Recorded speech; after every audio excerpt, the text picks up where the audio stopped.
రాష్ట్రంలోని ప్రతి నియోజకవర్గంలో ఫైర్ స్టేషన్లు ఏర్పాటు చేస్తామన్నారు హోంమంత్రి నాయని నరసింహారెడ్డి. అగ్నిమాపక శాఖలో పనిచేస్తున్న కాంట్రాక్ట్ సిబ్బందిని రెగ్యులరైజ్ చేస్తామన్నారు. అవుట్సోర్సింగ్ సిబ్బంది జీతాలు పెంచుతామన్నారు. నిజామాబాద్లో కొత్తగా నిర్మించిన ఫైర్ స్టేషన్ బిల్డింగ్ను ప్రారంభించారు. అగ్ని ప్రమాదాల సమయంలో సిబ్బంది పాత్ర కీలకమన్నారు నాయని. తప్పకుండా అన్ని నియోజకవర్గాల్లో అగ్నిమాపక దళాలు కేంద్రాలు ఏర్పాటు చేయాలని ప్రభుత్వం నిర్ణయించింది. ఆ నిర్ణయం ప్రకారంగా ఇంకా 10 నియోజకవర్గాలని ఏర్పాటు చేయాల్సిన అవసరం ఉన్నాయి. ఈ బడ్జెట్లో అవి కూడా చేస్తాం.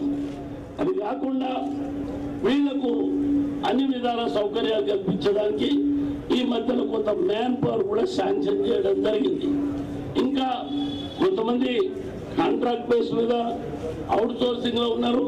అవుట్ సోర్సింగ్ లో ఉన్న వారికి ఈ మధ్యనే జీతాలు పెంచడం కూడా జరిగింది. గవర్నమెంట్ మన క్యాబినెట్ లో నిర్ణయం తీసుకున్నాం.